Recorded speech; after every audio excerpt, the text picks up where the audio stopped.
Sir Mysskin sir மோஸ்ட்டாக நிறைய விஷயங்களுக்கு அவரோட ஸ்டேட்மெண்ட் அண்ட் கமெண்ட் சொல்லுவார். இப்போ பாலிடிக்ஸில் வந்து மட்டும் கொஞ்சம் ஒதுங்கியே இருக்கீங்களா? I am always being apolitical. ஏன்னா நிறைய பாலிடிக்ஸ் பற்றி படிக்கிறதுனால ஐ எம் பீங் அப்பாலிட்டிக்கல். ஏன்னா I don't want to B.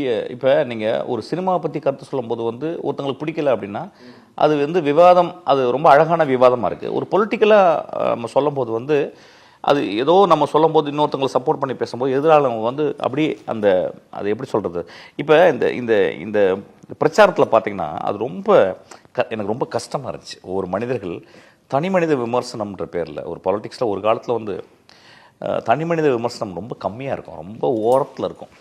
ஆனால் இப்போ வந்து மீடியா இவ்வளோ பூமில் இருக்குது, உடனே ரீச் ஆகுறதுக்காக நம்மளுடைய மொழியே ரொம்ப மாறிடுச்சு ரொம்ப. ஸோ அதனால் வந்து நான் ஃபஸ்ட்லேருந்து முதல் படத்துலேருந்து ஐ வாஸ் வெரி ஸ்ட்ராங், ரொம்ப ரொம்ப கிளியராக அப்பொலிட்டிக்கலாக இருக்கேன். அப்பொலிட்டிக்கல்னால் என் படங்கள் பாலிட்டிக்ஸ் இருக்கும், அதாவது வந்து பேய தேவதையாக்குற பாலிட்டிக்ஸ் இருக்கும், மனிதருக்குள்ளே இருக்க பௌத்தம் இருக்கும், தத்துவமசி இருக்கும், இஸ்லாத்து இருக்கும், இஸ்லாம் இருக்கும், அதுக்கப்புறம் வந்து பிப்ளிக்கல் ஸ்டோரிஸ் இருக்கும். இதுவே ஒரு பாலிட்டிக்ஸ் தான், அது வந்து டீப்பராக. பட் இன்னைக்கு ப்ரெசன்ட் டே பாலிட்டிக்ஸை நான் படங்கள்லையோ நான் என்னுடைய லைஃப்லையோ நான் உள்ளே சேர்த்துக்கிறது, அது ரொம்ப பர்சனலான விஷயம் பார்த்துக்கிறேன். பட் இன்றைக்கி நடந்தது வந்து ஒரு பெரிய மிராக்கல் நடந்திருக்கு. ஸோ நான் அதையும் நான் பார்க்குறேன். அதுக்காக நான் வந்து ஓடி ஒளியலை இங்கே. ஏன்னா நான் 2 பேர்ட்டையுமே ஒர்க் பண்ணியிருக்கேன், 2 பேர்ட்டையும் ஒர்க் பண்ணி 2 பேர்ட்டையும் ரொம்ப டீப்பராக நான் இருந்திருக்கேன். ஆக்சுவலாக இன்றைக்கி மக்கள் இந்த முடிவு எடுத்திருக்காங்க. இந்த முடிவை நம்ம வந்து வரவேற்கணும். அப்புறம் நான் வந்து I would say that Vijay is 1000% deserve this actually. Because நான் வந்து நான் சொல்லேன் ஒரு ஐ திங்க் ஒரு 1 இயருக்கு முன்னாடி நான் வந்து ஒரு மேடையில் வந்து அவரை பற்றி ஒரு லெஜண்ட் சொன்னதுக்கு ஒரு பெரிய விமர்சனம்லாம் வந்துச்சு, ரொம்ப இதெல்லாம் திட்டினாங்க. என் கூட இருக்க நண்பர்லாம் வந்து என்ன இவ்வளோ படிச்சிருக்க, இவ்வளோ மொழி பேசுகிற, அவர் போய் லெஜண்ட் சொல்கிறியா அப்படின்னாங்க. அப்போ நான் சொன்னேன் வந்து உங்களுக்கு தெரியாது அப்படின்னா. இப்போ ஷாக் ஆகிருக்காங்க.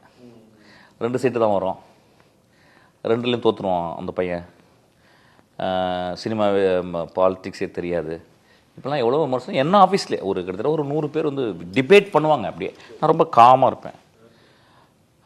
இன்றைக்கி வந்து எல்லாருமே வெரி ஷாக்ட் ஆக்சுவலி. நீங்கள் ஸ்டேட்மெண்ட் கூட கவுண்டர் பண்ண மாட்டீங்களா? அதுக்கு நான் சில நேரங்கள் அதான் சொன்னேன், ஐம் பீங் வெரி அப்போலிட்டிக்கல். சினிமாவில் தான் கிழிச்சு எடுத்துருவேன். சினிமாவை பற்றி ஏதாவது விமர்சனம் போது ரொம்ப ஸ்ட்ராங்காக பேசுவேன். இதில் வந்து எனக்கு ரொம்ப நான் ரொம்ப போகிறதில்ல. நான் வந்து இதை நான் தலைநின்று மட்டுமே பார்க்குறேன் ஆக்சுவலாக. ஸோ அதனால் வந்து I don't want to hurt anybody. அதனால் நான் ரொம்ப அமைதியாக இருக்கேன். ஸோ அது மாதிரி தான் every of my friend they were shocked actually. They are all shocked actually. இப்போ எனக்கு இதை தெரியுமா அப்படின்னா, எனக்கு ஒரு 15 நாளுக்கு வந்து ஒரு சாதாரண விவசாயிகிட்ட போயிட்டு அவர்கிட்ட போய் ஐயா என்னையா எப்படி இருக்கீங்க அப்போ கேட்கும்போது அவர் எத்தனாவது படித்தா 5வது கூட அவர் படிக்கல. அவர் சொன்னார் வந்து 60 சீட்டு வருனார். எனக்கு ரொம்ப ஆச்சரியம். நண்பர்கள் சொன்னீங்க ஒரு விவசாயி 15 நாளுக்கு முந்தைய சொல்கிறாரு, நீங்கள் இப்படி சொல்கிறீங்களே அப்படின்னு. அப்புறம் அவங்களாம் யாரும் நம்பலை. அன்றைக்கி வந்து ஒரு பெரிய மிராக்கல் நடந்திருக்கு. இது இப்போ நான் ஒரு ஃபில்ம் மேக்கராக, ஒரு கதாசிரியனாக இதில் எது நான் என்ன புரிஞ்சுக்கிறேன்னா, சித்தாந்தங்கள் அடிப்படையிலையும் அல்லது கொள்கை அடிப்படையிலையும் இருக்கும்போதும் அன்பு அடிப்படையிலையும் ஒரு தலைவன் தேர்ந்தெடுக்கப்படுகிறான் அப்படின்றது தெரிஞ்சிச்சு. நீங்கள் இப்போ க்ரீக் ஃபிலாசபிலேருந்து பார்த்தீங்கன்னா வந்து இப்போ பிளாட்டோவுடைய இப்போ நான் படிச்சுக்கிறதுக்கு ஒரு பிளாட்டோ அவருடைய ஒரு புக், அவர் வந்து சிராக்கஸ்க்கு போய் அங்கே வந்து டயோனிசியஸ்னு ஒரு மன்னனோட இருக்கிறாரு அப்படின்றத படிச்சுக்கிருக்கேன். அதுவும் பாலிடிக்ஸை பற்றி தான். ஏன்னா அதிகமாக பாலிடிக்ஸை பற்றி முதலாக எழுதப்பட்ட புக்கு வந்து ரிப்பப்ளிக், அதாவது பிளாட்டோடைய ரிப்பப்ளிக். அதெல்லாம் படிச்சுக்கேன். அப்போ எனக்கு என்ன தெரியுதுன்னா வந்து ஒரு சித்தாந்தங்கள் மூலிமா மட்டுமே இல்லை, முழுக்க அன்பாலையும் ஒரு தலைவன் தேர்ந்தெடுக்கப்படுகிறான். எப்படி எம்ஜிஆர் தேர்ந்தெடுத்தோம், அவர் எப்படி தேர்ந்தெடுத்தோம், அதே மாதிரி தான் தேர்ந்தெடுத்திருக்காங்க அப்படின்னு நினைக்கிறேன் ஆக்சுவலாக.